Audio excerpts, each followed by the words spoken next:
बाबा जी, हुजूर जी की प्यारी साध संगत जी को प्यार भरी राधा स्वामी जी बाबा जी ने बताया, मनुष्य का जीवन जितना सरल दिखाई देता है उतना है नहीं। हम रोज दुनिया में घूमते हैं, लोगों से मिलते हैं, काम करते हैं, सपने देखते हैं, संघर्ष करते हैं, हंसते हैं, रोते हैं, लेकिन भीतर ही भीतर हम सब कुछ और ही जी रहे होते हैं। हमारी भावनाएं छुपी रहती हैं, हमारी इच्छाएं छुपी रहती हैं, हमारी पीड़ा छुपी रहती है, और यही छुपी हुई बातें जीवन को चलाती हैं। जो दिखाई देता है वो बहुत छोटा है, जो दिखाई नहीं देता वही असली है। इसीलिए सदियों से संतों ने कहा है कि जीवन को बाहरी नजर से नहीं, भीतर से समझो। और भीतर की यात्रा में कुछ बातें ऐसी हैं जिन्हें अगर तुम गुप्त रख सको तो न केवल तुम शांत हो जाओगे, बल्कि तुम मजबूत भी बन जाओगे। आज मैं उन्हीं बातों में से 7 बातें तुम्हें बताने आया हूं, लेकिन इस बार मैं इन्हें वास्तविक जीवन की परिस्थितियों से जोड़ रहा हूं, ताकि तुम समझ सको कि जीवन का हर अनुभव तुम्हें कुछ सिखाने आया है। पहली बात, अपने भविष्य की योजनाएं गुप्त रखो।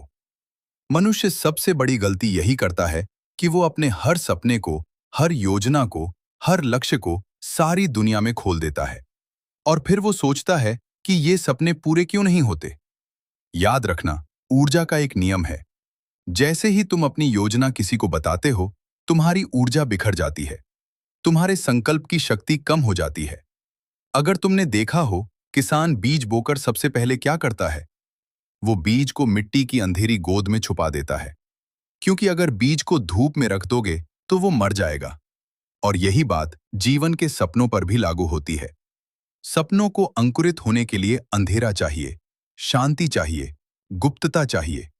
जब तक सपना मजबूत न हो जाए, उसे उजाले में मत लाओ, क्योंकि दुनिया तुम्हारे सपने को नहीं समझेगी। वो उसे काटने लगेगी, तुलना करने लगेगी, संदेह डालना शुरू कर देगी, और संदेह हर बीज को मार देता है।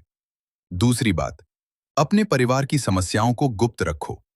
हर परिवार में दर्द होता है, झगड़े होते हैं, तनाव होते हैं, लेकिन दुनिया तुम्हारे दर्द को समझने नहीं आएगी, बल्कि दुनिया तुम्हारे दर्द को सुनकर अपनी कहानियां बनाएगी, और तुम्हारे घर की समस्याएं दुनिया की गपशप बन जाएंगी। परिवार की समस्याएं घर के भीतर सुलझती हैं, दुनिया में फैलकर नहीं। जो इंसान अपने परिवार की बातें बाहर ले जाता है, वो परिवार को कमजोर करता है, और खुद को भी। दर्द को बांटना गलत नहीं, लेकिन सही व्यक्ति के साथ बांटो। उनके साथ जो तुम्हें समझते हैं, ना कि उनके साथ जो बस सुनना चाहते हैं। तीसरी बात, अपने संघर्षों को गुप्त रखो। हर मनुष्य भीतर से लड़ रहा है, कोई आर्थिक कठिनाइयों से, कोई रिश्तों में टूटन से, कोई करियर की अनिश्चितता से, कोई मन की उदासी से।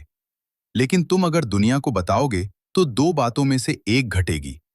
या तो लोग तुम्हें दया की नजर से देखेंगे, और दया मनुष्य को और कमजोर बना देती है। ये लोग तुम्हें छोटा समझने लगेंगे।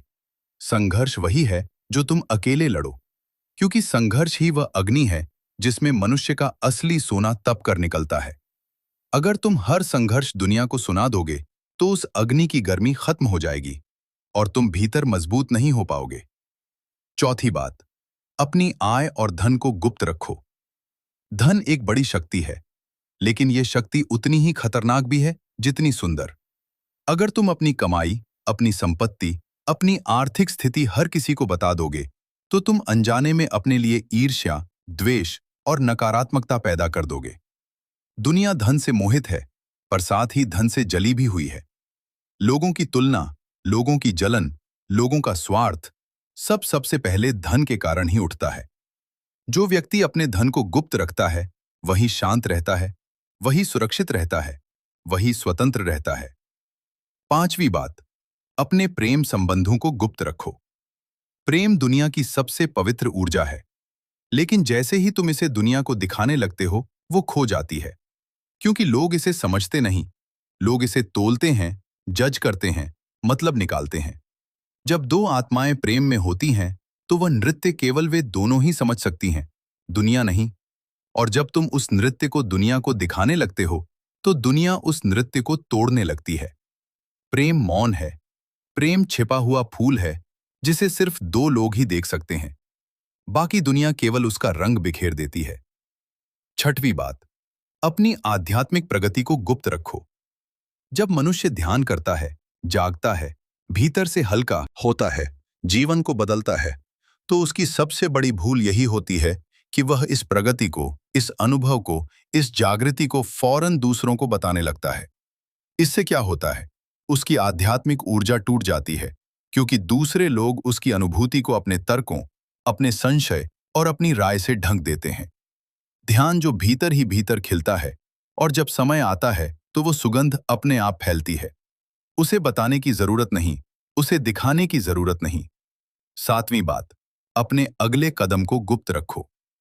जीवन एक युद्ध है जहां हर मनुष्य अपनी दिशा में बढ़ रहा है। अगर तुम दुनिया को बता दोगे कि तुम आगे क्या करने वाले हो, कहां जाने वाले हो, कौन सा निर्णय लेने वाले हो, तो तुम अपने ही रास्ते में और पत्थर डाल दोगे। दुनिया तुम्हारी प्रगति देखना नहीं चाहती। दुनिया चाहती है कि तुम वहीं रुके रहो जहां वो खुद रुकी है। अगर तुम अपनी अगली चाल, अपनी अगली योजना, अपनी अगली दिशा दूसरों को बता दोगे, तो वे अनजाने में ये जानकर तुम्हारी ऊर्जा को रोक देंगे और रुकावटें यहीं से जन्म लेती है। अगर तुम इन 7 बातों को गुप्त रख सको, तो जीवन का स्वाद बदल जाएगा। तुम्हारी ऊर्जा सुरक्षित हो जाएगी, तुम्हारा मन शांत हो जाएगा, तुम्हारा मार्ग साफ हो जाएगा और तुम्हारी सफलता तुम्हारे पास बिना रोके चली आएगी। याद रखना, जो बातें भीतर रखी जाती हैं, वही मजबूत बनती हैं। जो बातें बाहर फैला दी जाती हैं, वही कमजोर पड़ जाती हैं। अगर वीडियो अच्छी लगी हो, तो आपके हमारे YouTube चैनल अनमोल सत्संग वाणी को सब्सक्राइब करें और लाइक करें और कमेंट में राधा स्वामी जी लिखें।